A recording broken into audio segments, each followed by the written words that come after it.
Welcome to Paranormal Heart Podcast with host Kat Ward.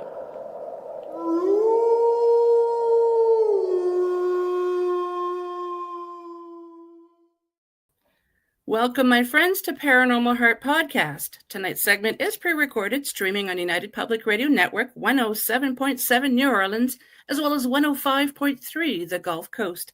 As you already know, I'm your host, Kat Ward. Thanks so much for hanging out with us and taking some time. Paranormal Heart Podcast is for entertainment purposes only. All information shared in this podcast is not professional advice, and the views and opinions expressed on Paranormal Heart Podcast are not necessarily those of the show host, network, or producers. And Paranormal Heart Podcast is always respectful and courteous to all involved. Folks, you already know that I love having every guest that I have on the show, but I'm partial to Canadians because it's my people. So my special guest tonight is a Canadian medium and UPRN sister, Lorilei Potvin. Lorilei wears many hats in the paranormal community: crystal Reiki master, medical intuitive, energy healer, Akashic records practitioner, budding animal communicator, and registered nurse, and so much more. And you've probably seen her on the Travel Channel's Paranormal Survivor TV show in season 4, episode 9, called Demonic Hauntings, and that was a creepy episode. She is also host of her own live Monday night video podcast on United Public Radio Network called The Angel Rock, and co-host on Thursday Night Live on Beneath the Hollow Moon with fellow UPRN show host Carolyn Shellhorn. And on this segment, Lorilei will be discussing many aspects of the paranormal that she's encountered. And if we're lucky, we may even have some spooky encounters while she was working as a nurse. So please help me welcome. I almost called you Carolyn. Lorilei. Hi, thank you for having me on. Thank you for being here. We've talked about, though, before. I got to say this because people maybe won't recognize this. We're filming this on Wednesday, but when your show airs, there's supposed to be a huge coronal mass ejection, and right now, and I was saying to you before we went live, like, doesn't it feel like and even other people I've talked to that work in this field, it's like our brains just start connecting today for some reason. I don't know. It is. I think it actually happened on the sun on the 14th, I want to say. And by the time it gets to us, yes, maybe I'm wrong on the date, but yeah, it'll be here on the day that this airs. And you and I were talking about Carolyn before we recorded, so yes. She's on my mind. Okay. Oh, jeepers. So yeah, as we were saying before, I met you on the show that you co-host with Carolyn, and I was in the chat, and then you realized that I was also on UPRN, yes. And then we started chatting, and here you are. Yes, and thank you for having me. This is so great. My pleasure. Thank you, because you know what? We all have, there's a core audience, and we got to give them a huge shout out because they support every one of our shows. They're there, they share it. But we also have our own separate kind of audiences that tune in. So people get to learn about our cross-pollination on each other's shows. I like that cross-pollination. Yeah, it's true. Mm-hmm. I mean, everyone's listeners get to learn about new people, and it's a great network. It sure is. I'm going on 6 years here in July, and wow. It's just flown by. I love being here. Mm-hmm. It's been 7 months for me, I think, but I've been doing podcasting for 7 years. And I feel bad that, I could tell by the way I loved your intro. Oh, you're very professional. You can tell when somebody's comfortable with podcasting, and I could see that with you. So it took me 7 months to find out you were on the network, but we don't talk to one another, as we were saying before, that Joe Montaldo, who owns this network and provides this beautiful space for us. We always got to give Joe a shout out. Yeah. Love you, Joe. Love you, Joe. He used to produce us once upon a time ago, and the Angel Rock used to be on from 11 p.m. until 1 a.m. Eastern Standard Time. So there was always an hour and a half between when Joe had to produce the next show. So I would always know what was going on, who was new on the show. Now I have no idea. So I'm so glad I got to connect with you. Me too, because there's a lot of shows on the network. I mean, I'm one of the latest ones. There's 3 other shows that I brought on. There's My mind, it's the sunspot. I'm gonna Yep. say that. Mm-hmm. I believe. And then Don and Darren or Daryl. Oh my God, I'm so sorry, Yazi.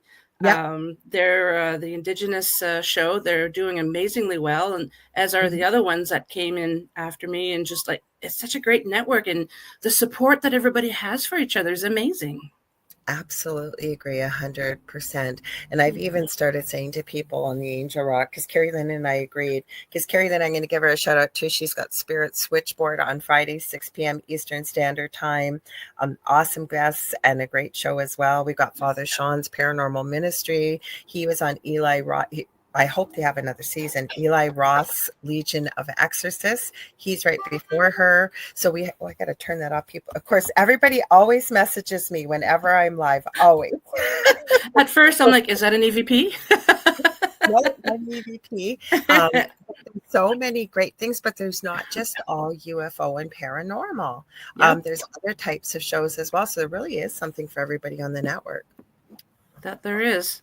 Mm-hmm. So I just can't. I'm just so blown away with how supportive everyone is of each other, as well as the listeners, like in the chat room. I mean, it's amazing. We have the best chat, especially live, because mine is pre-recorded.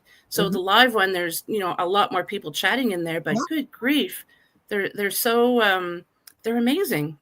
They are really amazing. And I've actually started joining the boys on Friday nights now with Joe's show on News on the Flip Side. And then Saturday night, it's the chat. So it's Michael Angley. He's an oldie moldy like I am. I think he's been here before I was. And then he took a little break and he's back. There's Jay McNicholas that's been around forever. He's on Church of Mavis. And then Sean Kelly, I think, is it the Edge? I always get the name of his wrong. And I know him. He's been around forever. He's got a show Sunday nights and Tuesdays. Oh God, I went blank. I'm sorry, Sean. But so now I'm podcasting 4 nights a week on the network. But holy cow, keeps you busy. It does, but I love it. Yeah, Get to meet. I did too. Mm-hmm. When the listeners already know this, but when I first started, a dear friend of mine, Jim Mallard from the Mallard Report, he's not doing the show anymore, but he said when you have about 5 or 8 episodes under your belt, then you're going to know if you're going to keep on with it. And here I am 7 years later, it'll be 8 years in November. Well, so. I think I told you this because we've been chit-chatting back and forth, voice messaging, and when the iPhone came out in the US, this is how long ago it was, I won one, and we're in Canada. Ours it didn't come out for a year later. I had no clue what I was doing, but I love tech stuff. So I ended up meeting a community of people, and there were 3 tech experts. One of them goes all around the world checking security for banks and things like that. Wow. So even before it was called a podcast, we used to do a weekly show, just audio only, pre-recorded on Blog Talk Radio. I remember Blog Talk, yeah. And then I got asked if I wanted my own show years ago on a different network. I had no clue. I almost said no. And I heard a voice say yes. No, I don't hear voices. It's that inner monologue we all have. And I don't know how I did it. The interrupt used to be from Monday through Friday, like a couple hours every night. And I kind of jumped into it. Baptism by fire, I guess, because I had no clue what I was doing. Like Dave Scott with Spaced Out Radio. He does Monday to Friday 3-hour shows. I don't know how that man does it. Yeah, that's the show that used to be after me on Mondays that Joe would have to set up and stuff. So I don't know how he does it either. But if you love it and you're passionate about what you're talking about, right? I think that it doesn't become, it's anything in life. If you love what you're doing and you feel passionate about it, it's not really work anymore, is it? No. Nice if you get a paycheck with it along the way. Yeah. Yeah. For those of you listening or watching, I don't get paid for this. It's a labor of love. No, I wish we could. Oh, go ahead. Sorry. No, it's okay. I wish we could, but we love it. And a lot of people have to pay. People don't realize this too. And I'm not complaining because it's expensive, like to connect and get this out to all the different networks and stuff. Because people think you just jump on a microphone and have a show, and it's not quite like that. It can be, but you may only have 2 people hearing what you want to say. Yeah. Exactly. So can you tell us how the paranormal started for you? Yeah, so I really became aware of identifying with psychic mediumship through the extreme paranormal we went through. But my entire life, I have had paranormal experiences, strangeness. It's on my dad's side, and as the story goes, my dad, good French Canadian Roman Catholic family. My grandmother, God bless her, is no longer alive. And I always used to wonder why she was so cranky. Now I know why. She was pregnant every year for 20, I think he said 22 or 25 years. No, 25 years. Oh. Ended up having 17 children. Yeah, my grandmother had 13. Yeah. That was kind of the norm back in those days, right? Yeah. Yeah. So my dad was sort of towards the middle end in age gap. So he would have been about 11 or maybe 11, I think he said. And they used to all come home for dinner and be at the dinner table around, I think it was around 6 o'clock. And my grandfather was from Canada. My grandmother was from Belgium. And I guess it was like a couple minutes past 6 o'clock. And as my dad told the story, my grandmother stood up and started screaming, "Oh my God, insert name there, is dead." And as my dad tells it, my grandfather said, "Sit down, you're being ridiculous. He's probably just late for dinner, whatever it is." So as the story goes, apparently my uncle, who would have been the third oldest, had been out hot rodding around. It would have been about the middle 50s, 1950s. And his best friend was right behind him because he used to work on cars all the time and stuff. My uncle didn't have a seatbelt on. And apparently they were going at a really fast speed, and all of a sudden my uncle's door opened and his best friend accidentally ran him over. Oh no. My grandmother stood up and screamed, insert the name, I won't say it, but the name. Yeah. The police showed up about an hour and a half later, and that's exactly when the accident happened. Wow. So it runs on my dad's side. So I Mhm. have had strangeness my whole entire life. I believe I had a near-death experience as a toddler, a very, very high fever and a seizure. My mom said I used to have a head full of ringlets. I was about 2.5, Mhm. almost 3, and the fever was almost 105. And the last time, because it kept bringing me back, I Dangerous. couldn't believe that I was seizuring, and I had a seizure in the emergency room. And I was in the hospital for at least a week, I think. But my mom said the next morning, my hair went poker straight and stayed that way for years. Wow. hmm Then when I Huh. was 8, almost 8, we moved into a brand new home built from the ground up. Every night, and I knew nothing about the paranormal. I've never found out why this happened. I would wake up at 3 a.m. on the dot, unable to breathe, not take a breath in, not take a breath out. And there was That's no one. scary. It was terrifying. I didn't want to go to Mhm. sleep. I'm going to be 60 in August, and I Oh still wow. remember this. And my dad would scoop me up, take me in the car, get about a block away, and I'd start breathing. So I guess the doctors looked at everything, supposedly diagnosed me with asthma. I don't even know what the medication was for a month, and then it seemed to stop. But being a nurse, I know what asthma is, plus both my boys have it. I know what Mhm. asthma looks like. I could not get it. It felt like I was being completely choked around the neck. I could Hmm. not get a breath in or a breath out, couldn't speak or anything.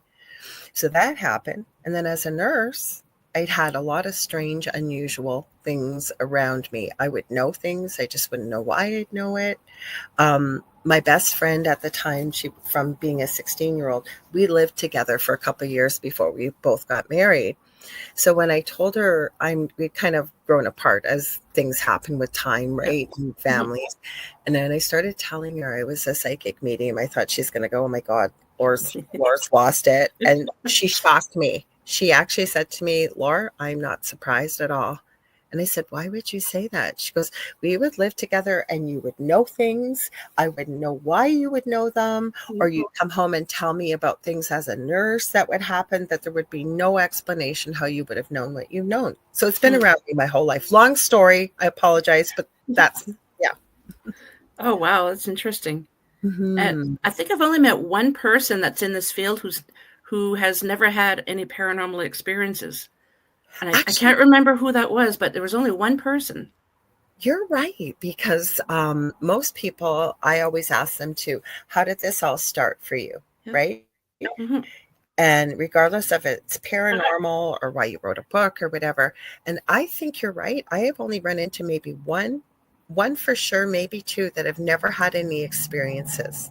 And Yeah. it just shocks me. Hmm. I know, because normally people like us have had experiences either from a young age or a Yeah. teenager, Hmm. or sometimes a little older, just because something happened and it just triggered it, you know. Hmm. But there's always been something that's happened paranormal in their life. But to Hmm. find out people who have not had it uh, really fascinates me, because they're fascinated by the paranormal, even though they've never had any encounters. So they kind of live vicariously through everybody else, finding out about their experiences.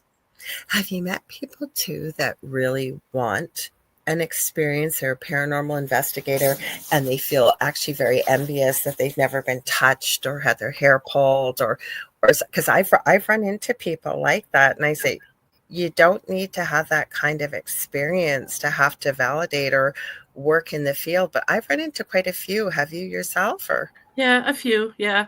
I mainly have the ones that don't believe. And then once they find out what I do, then they say, well, there is this one time. And yes, always. it's always that same sentence with everybody. There was Hmm. this one time. It's so Yeah, funny. It's almost like they don't want to, they know they've had something happen, but they tell everybody that they don't believe in it until yeah, they know that somebody's in the field, and they're like, okay, well, they're not going to judge me. yeah. But yeah, Agree. it's interesting. I absolutely agree 100%. Always, Yeah. always, always. Hmm. It's just interesting to find out everyone's experiences, because I've said countless times on the show before, uh, throughout history, Hmm. people, doesn't matter what country they're from, everyone's having these experiences. So there's, something's going on. I agree, because I had this doctor with my back injury because I can no longer work physically as a nurse. Yep. And she was from Pakistan. I thank God for her every day, because she's the reason why I can sit here and the problem's not fixed with my back, but I can sit here. Mm. And I know I squirm a bit, but at least thank God for her. So finally, after seeing her for a couple of years, I told her about the paranormal experiences in our home. Hmm. And she looked at me and she said, "Oh my gosh, Lorilei, why would you not have told me about this before?" And I said, because I didn't want you to sign 5150 papers and have me locked up." Yeah. And she started telling me about experiences she had over in Pakistan as a child, and then we got into an interesting discussion about jinn.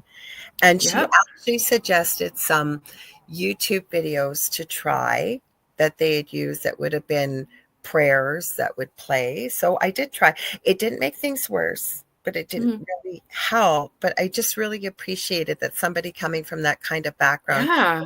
a medical professional, was open to hearing this. Hmm. That's amazing. I think Hmm. there's more out there than we realize. Yeah, I've often said, right, you get into a group of people, like especially my partner's friends, they don't believe in this kind of stuff. Hmm. So every now and then, if we get together, it seems like every couple of years, and you would appreciate this being a Canadian. So one of my partner's best friends has a Christmas tree burning party around this time. So if you had a real Christmas tree, people hang on to it. He lives out in the country, and they have this massive bonfire. Hmm. And you know everybody, they don't make fun of me, they're respectful, but you get it, everybody has a few drinks, right?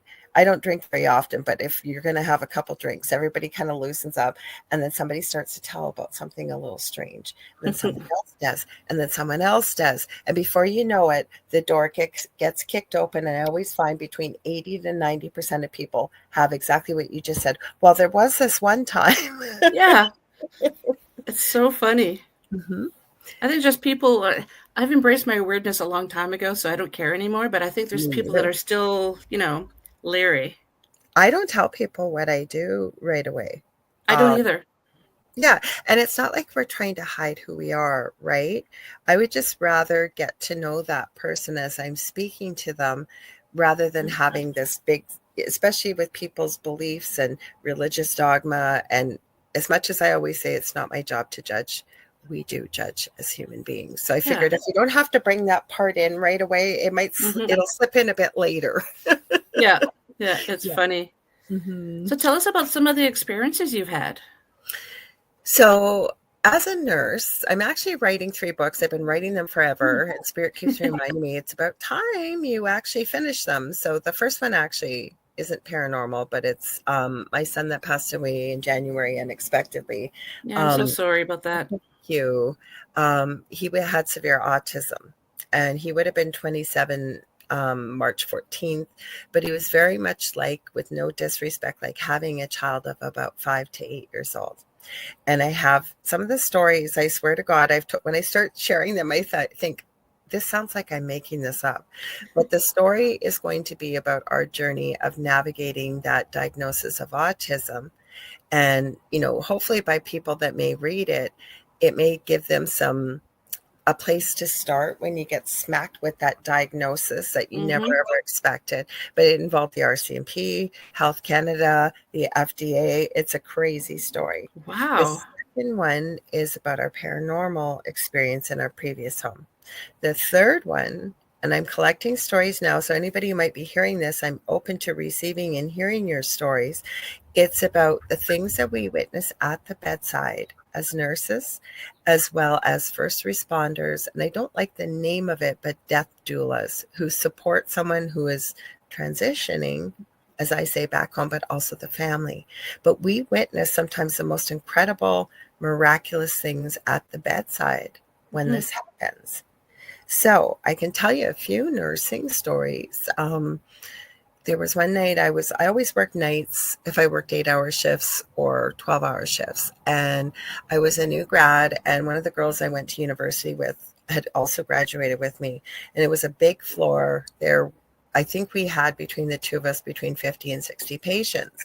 Wow. And one day a day, you did everything. Like, you had to mix your own IVs, you had to do the orders, you had to do everything. But I remember listening to a report. And after report, we would always go and check on our patients. So I'd come out the nurse's station, turn right, go down the corridor, walk to the end, and come up. After report, I walked out the door, and I heard an inner voice say, go to, it was the last room I would have checked. And when I walked in, the person had a cardiac arrest right in front of me. Like, literally was just healing over. Had I done what I normally had done, he would have been gone already. Oh, wow. And then I remember there was this other lady. She'd come from Northern Ontario for abdominal or stomach pain, and they were gonna discharge her in the morning. And I always, after I got my work done, the reason why I love nights is I got to be the nurse reason why I got into nursing, which was to spend time with patients, right? And I just love people. And I happened to go by her room, and she was up, and she was talking about she was nervous going home and what have you. And I just, the sixth sense, I went, oh my, there's something not right here. Like, something's not right. And I really kept a close eye on her. And I even called at that time. We would have a charge nurse for the hospital. I said, I know it's going to sound crazy. This lady's supposed to be going home tomorrow. Something's not right. And she had complained that she had a little bit of tummy pain. And again, I walked in the room, and she actually had something called an aneurysm. And it burst when I walked in the room. And thank God and I'm not saying I saved her life, because I didn't. I wasn't responsible for it. But I just think, God, that I had that extra sixth sense that something wasn't right. I felt like something was going to happen. We were able to get her help immediately, and thank God she survived. But imagine had she got on the bus and gone back home. Oh, wow. Yeah. So it's been things like that with the nursing, especially. Or imagine if it happened on the bus. That's what I kept thinking. Yeah. And again, I'm not saying I'm so great, look what I did. I'm just saying that I believe that by feeling and hearing that inner voice, I was able to be there at the right time, at the right moment. It's not me that saved people's lives. It was just being able to start CPR right away, call in, that we used to have a crash team from the ICU that would come. So I never had really spooky, I would say, paranormal so much. There were things that I think I might have saw or heard, especially a nursing home that I worked Yeah. in during university. But it was things like this, what I was sharing. Mhm. Anyways, I Wow. started to say something and went off on a tangent. I didn't finish that thought. The third book, I'm collecting stories from people that work in those fields, like so Okay. nurses, first responders, death doulas, of the things they've witnessed and experienced as someone transitions out of this lifetime and goes back home. And I've already received so many incredible stories. It's mind blowing. Hmm. I actually have a coworker. She used to be a nurse, and that's what she does now. One day she was done her shift. She goes, "Yeah, I have to go sit with a patient now." And I'm like, "Oh, I thought you weren't nursing anymore." And then she told me what she does. I'm just like, "That's amazing." It takes a special person to do that. I I love the technical critical care stuff. I worked in ICU my last year of nursing. We had to do a big, huge stint of clinical, and then I worked in the NICU. And I love the technical stuff, Hmm. but I found when I switched over to community visiting nursing, and I got the most dangerous part of the city. I almost didn't take the job, and I'm so Mm. thankful that I did. There are things and people that I learned that it taught me that have changed my life. And death and dying, working in that field particularly. I've also studied near death experiences professionally and personally for over 40 years. And there's Wow. no shadow of a doubt that we go on forever and there is an afterlife, most definitely. Yeah, Hmm. that's amazing.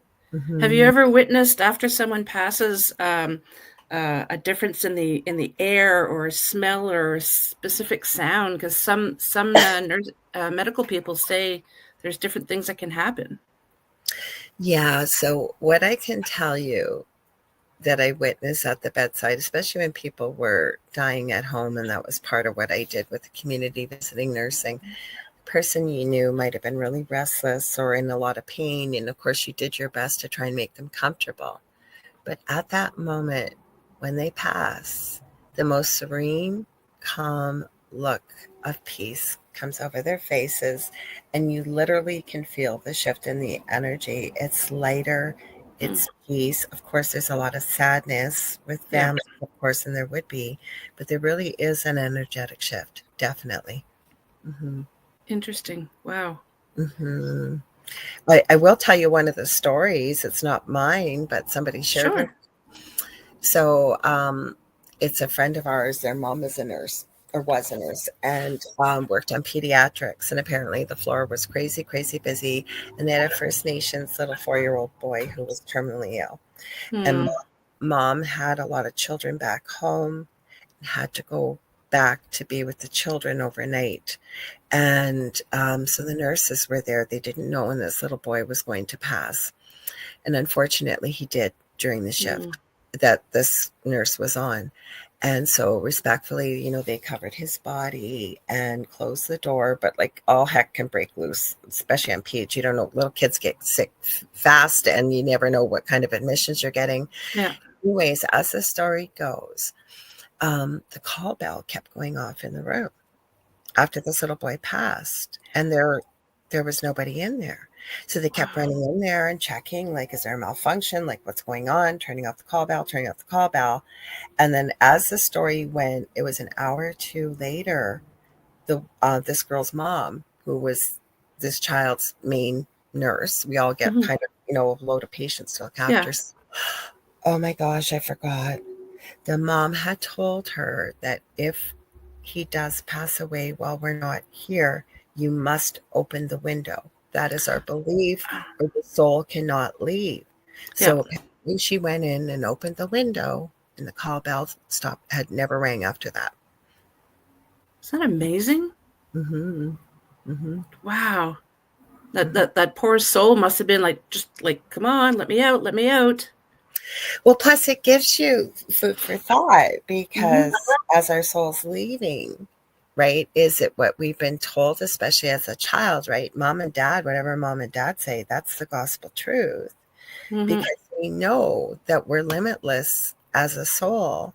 So this poor little guy must have been told that maybe with mom and family members that Hmm. the needs to be open. So yeah, that's what had to happen. Wow. That's Yes. amazing. Mm-hmm. Can you tell us a little bit about the house that you were in when that you, if you feel comfortable, Oh, I do. I was do. on the TV show? Yeah. So I will tell people with no disrespect, I'm very grateful that they shared our story. Michelle DeRoche, our station manager who has the Outer Realm and Beyond the Outer Realm on our network. I did not know her at the time, but she ended up consulting on the episode. So it didn't quite happen the way they portrayed it. But the ending was very close. So how this all started, I was still married to my first husband. We had moved and bought his parents' family home. They never had paranormal activity or anything in the home, he said. But I noticed when we moved in there, I noticed a real energy shift with him. Mm-hmm. Like it was like he was so chronically depressed. He had 3 professional. Something just moved over here. I don't know. I thought it was a cat, and it wasn't. Hello.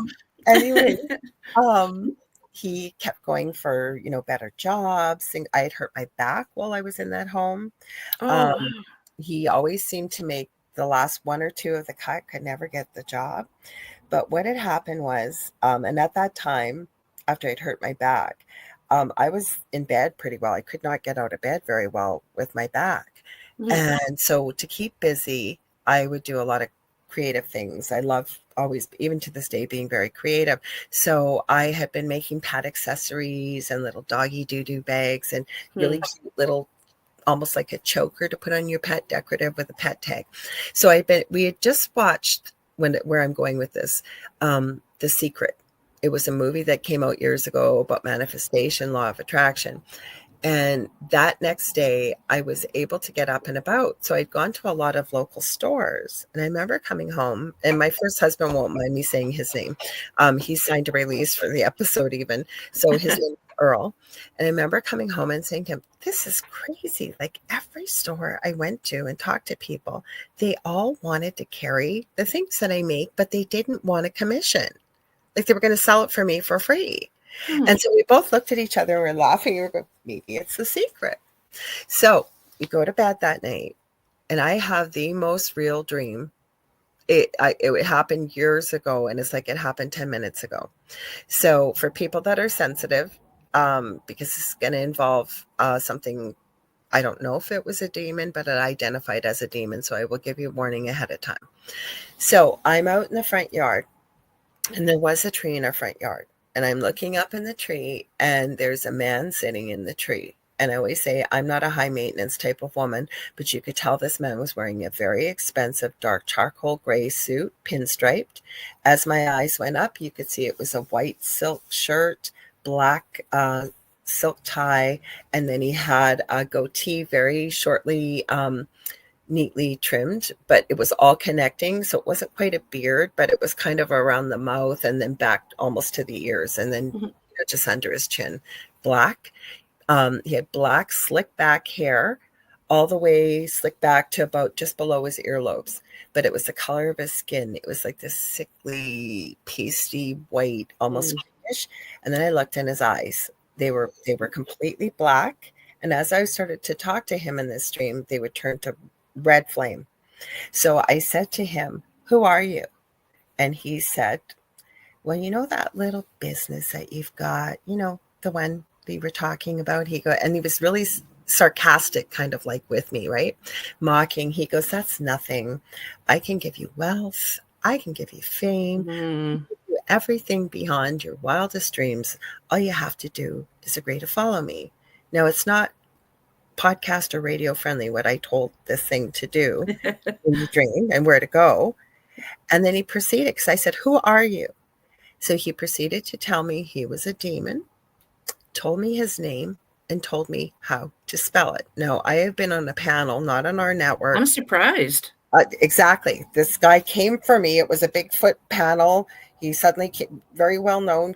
I don't know why he came for me. There was about 12 of us on there. Told me there's no way this could have happened. And yes, the lore is that a demon will not give you its name. Or usually, yeah. That's what happened. I again, more emphatically, told it where to go. And on no uncertain terms was I going to agree to it. Because to me, it's ridiculous. Like that I'd want wealth and fame, and no. So again, more emphatically told him where to go. And then that's when he leaned over in the tree. For people who are listening, I'll try and describe it. And he was wagging his finger back and forth, going, "Oh, no, no, no, no, no. Every time you see a crow or a raven, all heck is going to break loose. You'll know it's me." And then I remember in the dream calling on Archangel Michael. I do not have the words to describe the colors. It was the most brilliant sapphire, royal blue color, blinding white light, and silver. And I woke up. It was about 3 a.m. around that time. And I was shaking in a sweat and crying. And none of those things are who I am. And all heck indeed did break loose very shortly after that.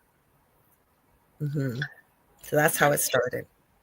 He must have been, he must have thought that he was so powerful and that you were nothing. That's why he wanted to give you his name, that you wouldn't be able to use it. Oh, okay. So that's what happened. I'm glad you brought that up. I forgot this part. So afterwards, of course, I'm researching, because I always said I never wanted anything to do with the dark or anything with the paranormal. I had already taken a certified angel card reading course with, believe it or not, Doreen Virtue, who's renounced everything she's done in this field. But at the time I had, and I only wanted to work with the light. And so what happened? Wait, I'm losing my train of thought here. So anyways, I remember I was looking for the name. I'm researching. Like I say I'm a retired Roman Catholic, and no judgment against anybody that I always say whatever road takes you to being a better person, closer to love and service to others, great. You take that. But I consider myself retired. But I'd never heard this name before. I looked for it. I could not find it.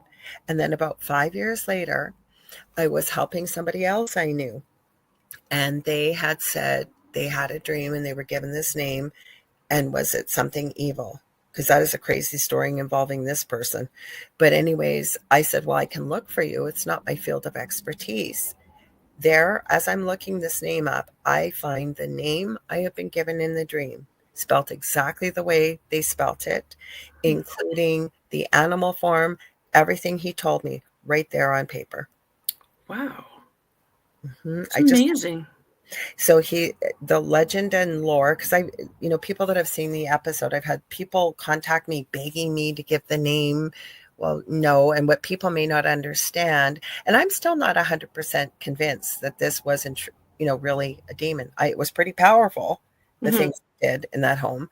But, people think, well, you won't say the name or you won't give the name because you're terrified. No, everything's energy. And just even by talking about it, you're giving more energy. So to me, I'm not going to be repeating it or writing it, anything like that. But I did find it all. And the legend and lore, it said, if you even believe this, that this demon, the name I've been given, was one of the first 40 created after the fall, if you believe in fallen angels. Wow. That's incredible.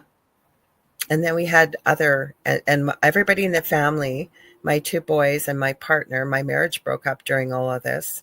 And it just started with small things, like you'd have your keys at the front door and, you'd see them there. You'd bend down to put your shoes on, stand up, your keys are gone.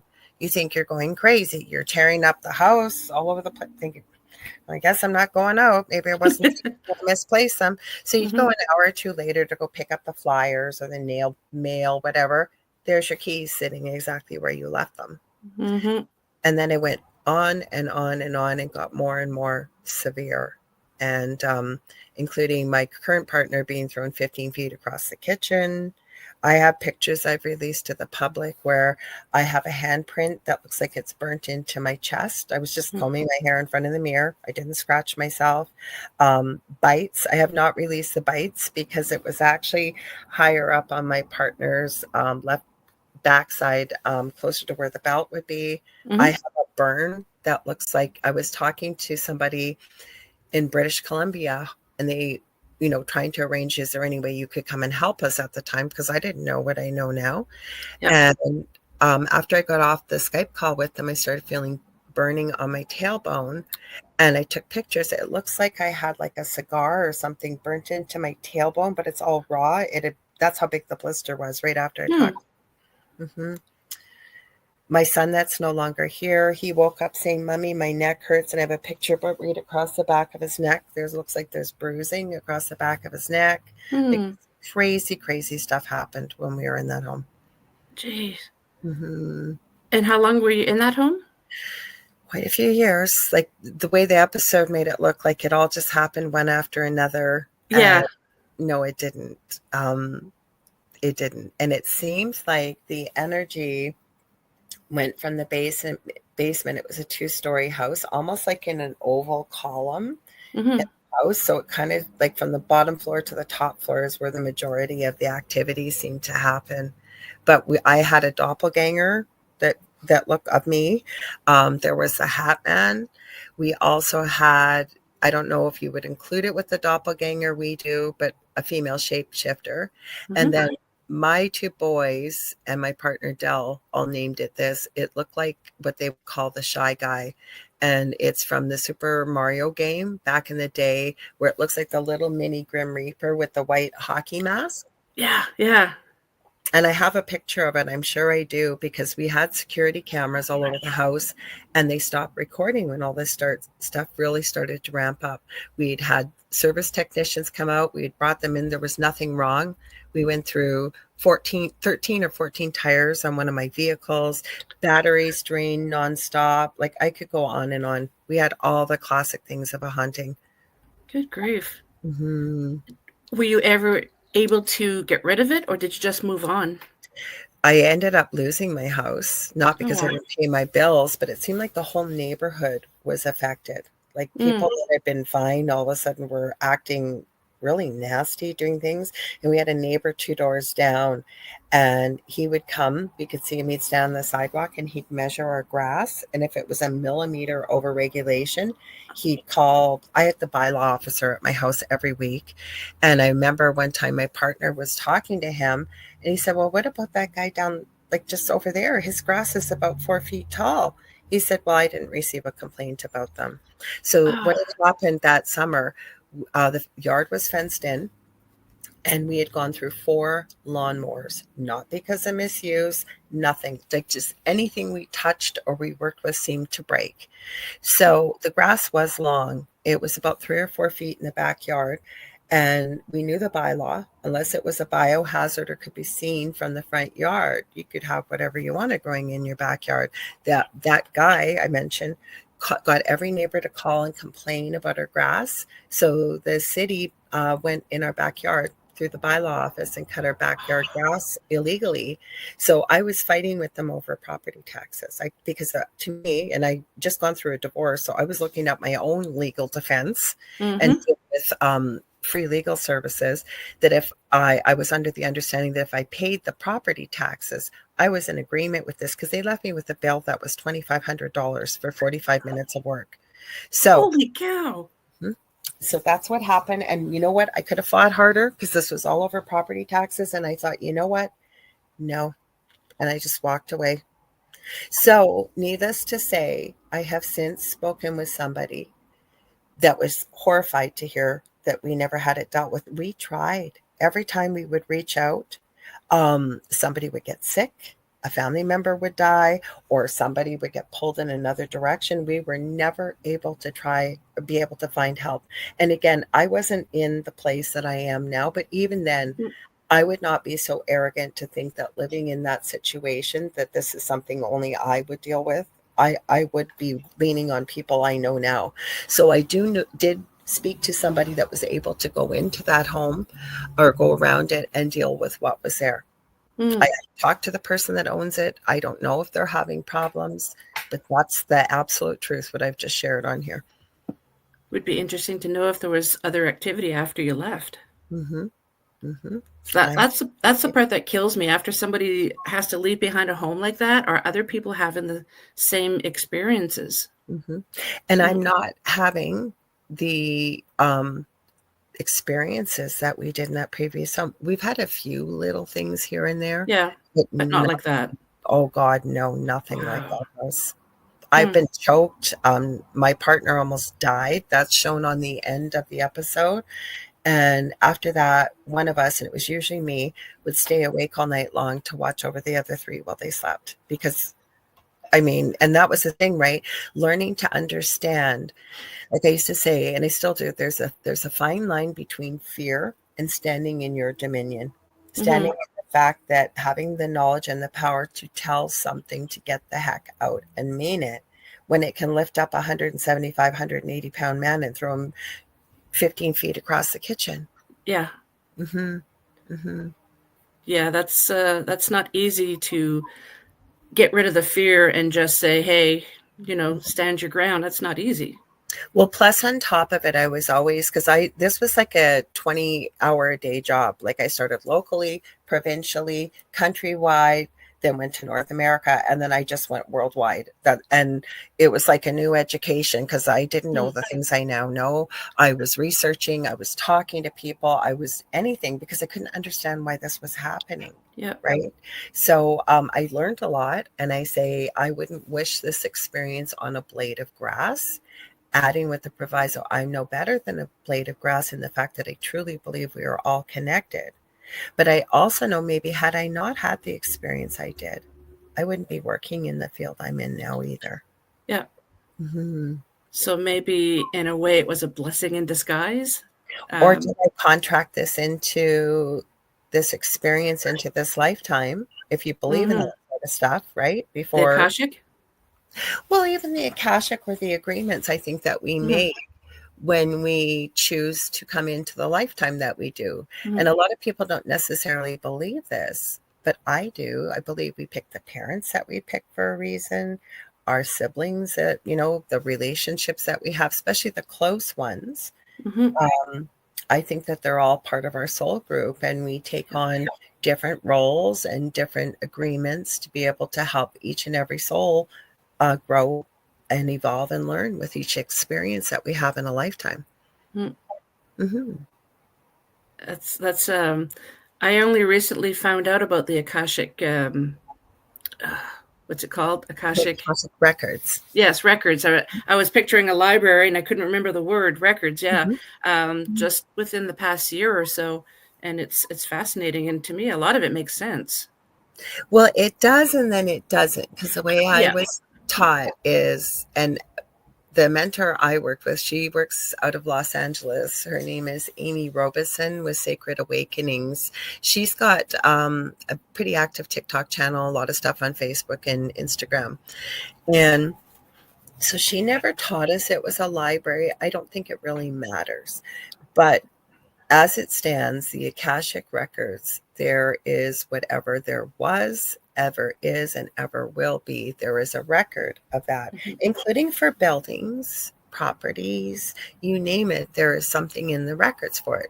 Then you get into the conversation. Well, if it's in the record, does that mean that everything is pre-planned, right? Pre-scripted? Yeah. It work that way. Plus, you can also change your Akashic record. If you don't mind, do we have time for me to share something quickly about the Akashic records? Yeah, please, yes. So I had mentioned the person that reached out to me that was an acquaintance that had the dream of a name coming to them, and it asked me to look it up. I don't ever want to go through an experience like this again, but this person had such a deep, deep, deep evil attachment. Couldn't say the name word, God, couldn't say Jesus, couldn't say angel. There were so many things. I actually watched this person, one of the most loving, kind, sweet souls, when this thing took over, like didn't even in the face. I've never seen that look of evil ever in somebody's eyes. Literally hurt their two little dogs with a look. I was live on the phone with them when this was happening. Hurt their kid that was an adult, bending over, hanging onto their stomach, and they levitated on camera in front of me. I kid you not. I called on anybody I could think of because they didn't live in this country. They were 3 hours ahead, reached out to somebody. Now, they did not see the levitation, but they witnessed some of this stuff because I didn't know what else to do at the time. Like I said, I wasn't doing the work that I'm now doing. And I still would have called on somebody, believe me. So anyways, as the story goes, that night, I got off the phone with them. It was a couple hours later, and I was thinking about it. and I started to say the Our Father in my head. I kid you not. I probably still have the messenger messages somewhere in my phone. I got a message. This person lives miles and miles and miles and miles away, never mind 3-hour difference. And it literally said, cut that effing, the whole word, SH, you know what? Yep. Out. How did it know I was praying a country away? Mm-hmm. And then an hour and a half later, I got a message and it said, it's time, through this person's messenger. At that time, I got PO'd and I wrote back for what? I never heard what, but I did reach out to my Akashic Records mentor and said, what's going on here? Like, why is this happening? I don't want to be working with dark things. Now, these were her words, not mine. With my agreement, she went into my records and she said, sometimes people that work in the light are called on to work with the dark to bring some of that light to the darkness. And with my agreement, she said, would you be willing for me to clear any past agreements, anything we had agreed about, contracts or anything like that? And I said yes. And I can honestly tell you, never had a disagreement with this person.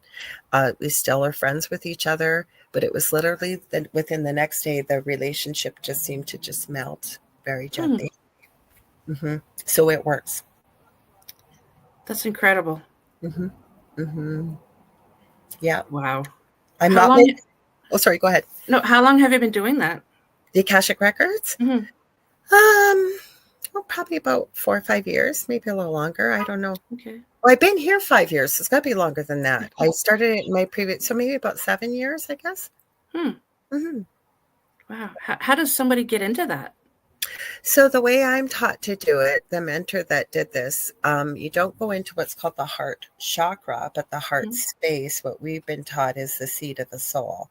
So I work with the person with their agreement, and I help them get into the heart space, and we use the energy of crystals, the crystalline energy, the infinity sign. There's a prayer that you say, and we open the records, and who I call, we've been taught to call them the masters, teachers, and loved ones. So it could be Buddha, it could be Jesus, it could be angels, it could be whomever. Now, I could just say choose to work with Mother Mary, who might be there, and I'm going to get her perspective, her energy, but I usually prefer to work with the collective because I feel like I get a more holistic answer. And how we do this is by asking questions. So say you were coming to me and you wanted to know, this is a fictitious thing I'm making up right now. So say you came to me and a family member was going through a really traumatic time and you wanted to know what was going on with them.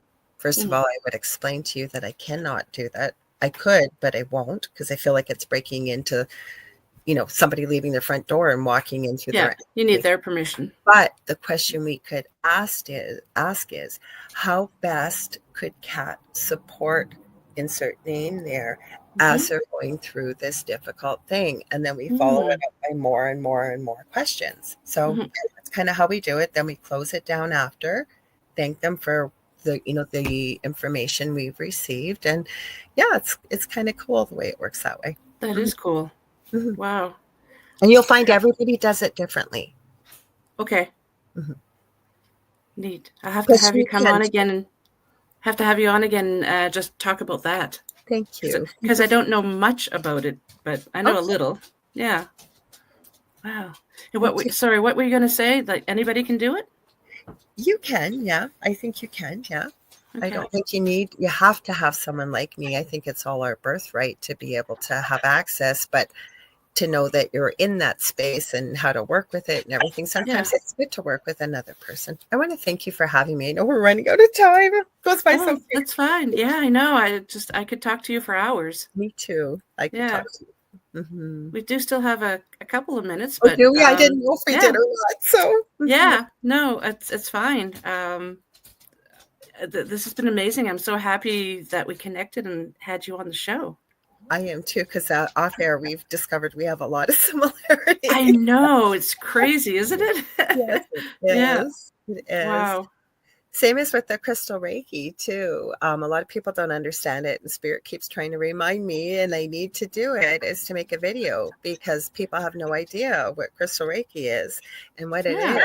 is working with people's, I call them invisible energy centers that we have through the core of our body, right down to below our feet and above our head. But I work with the 7 main ones.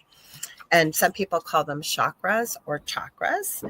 And what I do is I go in and help balance each one of those chakras with intuitively picking certain crystals. I have certain symbols I work with. I check them before, I check them after we've done the session. Then I go through and I do this all with a pendulum. It's the only time I use a pendulum, because otherwise I've shown it. I call it my stupid pet trick. I can take the pendulum and not move my arm, and I'll tell you exactly what it's going to do. It's going to swing back and forth. Now it's going to stop. Now it's going to go in a circle, whatever. And I've had people on shows say to me, "Oh my God, you're a witch!" And I've been a guest. It's not that. It's when you understand how to be able to focus energy, you can make things move, right? That's why telekinesis works. I'm not telekinetic, but a pendulum's pretty easy. So it doesn't matter. You don't have to be in front of me. I've had patients, there's the nursing in me, client as far away as Sri Lanka, Japan, and it doesn't matter. You can still do it. And afterwards I check it's all done with a pendulum, but I also check the person's energy field or aura for cracks or holes. Sometimes we run into knots, things like that. Then I clear it with a piece of selenite. I love selenite. Yes. And then afterwards, I walk you through whatever comes through intuitively. We ground all that energy. And I've had some regular clients, and they've had some major, it's not me. I call myself the male person. It's the person deciding to come and wanting changes within their life. And me just helping to make that connection from, if you want to call it God, source, white light, universe, whatever. And I've had some people make some pretty dramatic changes by coming regularly for crystal Reiki. And I take it depends on, it's probably not the same crystal for everybody. It's just whatever feels right. Kidding? I have them over here. I have a huge different little vat of a whole bunch, and I just go with what do I hear, what do we need, depending on what the person's coming. It can be anything from I feel stuck to I've got pain. I'm not going to cure your pain, but hopefully it can help. This is another book that I use quite a bit in my practice. It's called The Secret Language of Your Body, and it goes through each part of the body as well as many disease processes. And it teaches people through color and energy work how to clear different types of emotions, positive emotions, and ones that may be holding them back. So I use this quite a bit with a crystal Reiki or even just a healing session as well. Interesting. Yeah. Well, thank you so much, Lorilei. I really appreciate you taking the time. Before we sign off, could you tell the viewers and listeners where they can find you? Yes, at the moment, you can find me, on Facebook.com/The Angel Rock. The quickest way to get a hold of me usually is Facebook Messenger. You can message me on any social media platform I'm on there, either under Lorilei Potvin or The Angel Rock. I am working on my first course with my very close friend. She's known as a crystal architect on Facebook and Instagram. Her name's Leanne Clark. And she'll be coming on The Angel Rock, actually, with another friend we work with, Debbie A. Anderson, on June the 2nd. But we're hoping to have that out in the fall. So when I do, I'm hoping to have a domain name. So that's the best way you can get a hold of me. Nice. Okay. Well, hang tight. I'm going to say farewell to the audience, and then maybe we can chat for a couple minutes after. Perfect. Thanks for having me. I love this. So thank you to my special guest tonight and UPRN 107.7 New Orleans and 105.3 the Gulf Coast. Remember, if you enjoyed the show, please support us by liking, subscribing, sharing, and commenting. Another way to help support the show is by grabbing some swag. If you'd like to pick up your very own Paranormal Heart podcast mug, just drop me a message at paranormalheart13@gmail.com. Until next time, everyone, take care of each other. Much love to you all.